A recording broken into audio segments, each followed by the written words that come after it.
Hey friends, you've got Renee Rivera here on my health journey as well as on yours to help you. And today's topic is on gluten.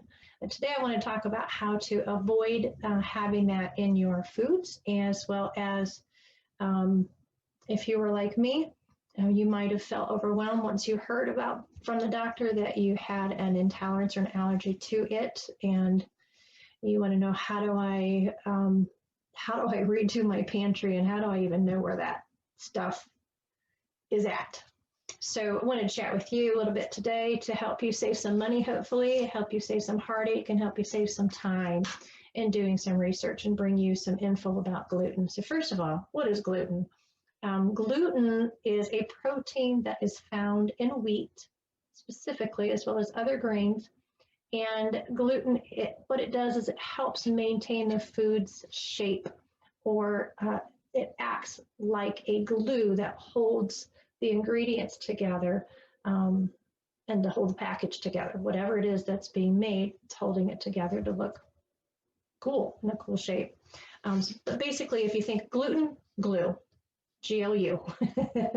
However, not great for those of us who have the celiac disease, or who just have a gluten intolerance or an allergy to it.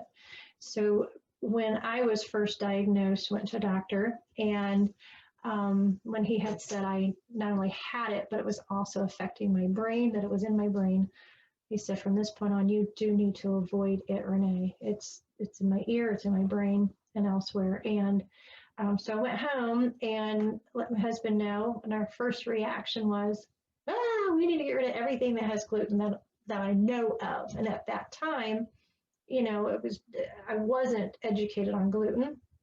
I just thought whatever had wheat. And so we just went through the pantry and whatever had the wheat in it, noodles and pasta, things like that. It was Renee's not allowed to touch. Renee's not allowed to eat.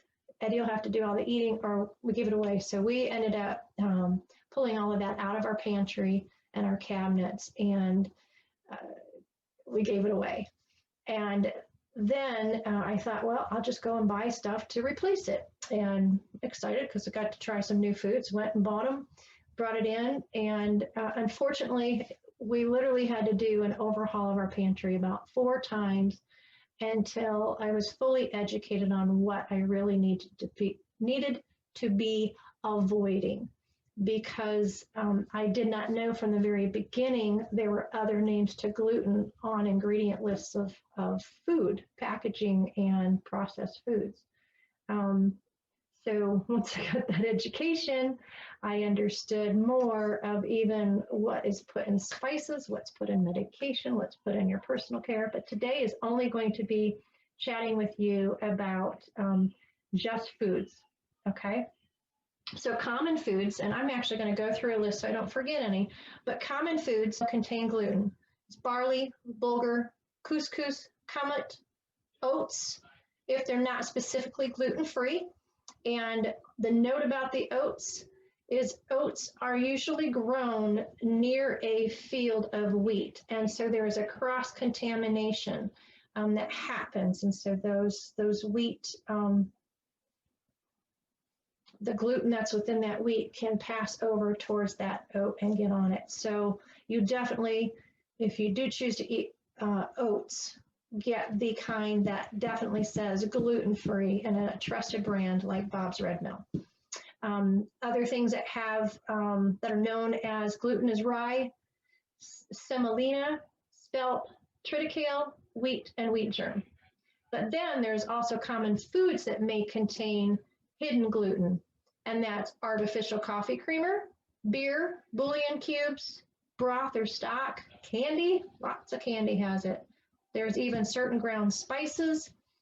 And on that note, that was one of the things we had to replace a couple times, because when I got rid of the first round of food, I didn't realize that there were fillers in even your spices. Believe it or not, I've even found like wood chip fillers, gluten fillers, the things that they use as the fibers in certain medications and in vitamins is just amazing, and even what is in your spices. So a hint about the spices to help you avoid the gluten: you're looking for a one ingredient spice, okay? Not anything that has fillers, and that's going to be another video I'm going to have to teach about that, because there's even sugars and salts that people will manufacture and add other things to it as a filler. Pretty crazy when I learned that. I was shocked. And that was my own discovery. I didn't learn it online while doing the research and such, which, by the way, I've done a lot of research, done some classes on this. I'm seen by a integrative specialist. I also have integrative specialist nutritionist that also works with me as well. But a lot of the things that I've learned, if not from her or her, these two women, or the information that they have educated me with, it's my own everyday researching something, because I didn't want to die. I didn't want to get sick anymore, and I was tired of the pain that I was in and wanted to get well. And now I'm on this journey because I feel others, they have to be in the same position I was and am in, and you want to have relief as well. So saving you some work here from looking on the internet, giving you some items. So some other things. Where did I stop at? We'll talk about spices. So certain veined cheeses like blue cheese, chewing gum, chips. Again, these are things that have hidden gluten to be looking for. Cold cuts, flavored tea. Flavored tea even has inside of it, I just bought some and had to return it because I didn't think when I bought it, but it says natural flavorings as it says natural flavorings being one of the ingredients. I thought, oh, it's natural, so it should be safe, but it didn't say what. Is it berry? Is it blueberry leaf? What is it? And when I called the company to get specific ingredients, they said, no, that's part of our proprietary blend. We don't give that information out, but it should be safe. Well, then I looked up on the internet about natural flavorings. FDA does not require companies to disclose if it's a natural flavor. They don't have to disclose their full ingredient list if it's a secret spice mix or whatever. And many of these natural flavorings are actually a gluten source. So even like, I know we're talking about gluten, but those that even have like a corn allergy, it's important to even know what items have the corn, because just like the tea, the sweetener or this natural flavoring could have been a corn derivative. I guess point to make is, if you read an ingredient list and you're not sure what that specific ingredient is because it's unclear, call and ask them to clarify what that ingredient is, as well as what was it derived from. So other items, let me keep going. Flavored rice, fish sticks, flavored crackers, French fries. You know, French fries might be made with a whole potato, but then if you're ordering it, say fast food, and they're frying it in the same oil as an onion ring that has been battered, or a chicken fillet that's been battered in a wheat, then you can't be eating it. And I can't even tell you right now of a company. There used to be one that used to separate their oil so you can have their fries and be gluten-free fries, but they don't do that any longer due to prices. So gravies, hot dogs, imitation seafood, instant coffees, other instant hot drinks, including your hot chocolate, you're going to have to check your ingredients. Ketchup, matzo flour, mustard, mayonnaise, pasta side dishes, even frozen vegetables. You would think that it's only frozen vegetables, and I'm shocked at the number of, even going out to eat, I limit that now because I'll ask for, I just like to have this steamed broccoli, and they'll bring back to me a steamed broccoli with butter when I've specifically said I can't have any glaze on it, no anything. Oh, well, this was frozen, pre-packaged, and it already had this this sauce with it. So beware of, even when you're buying frozen vegetables, what sauces and what, because the sauces can have gluten in it, but also pay attention to what preservatives are adding in there that also can be unhealthy.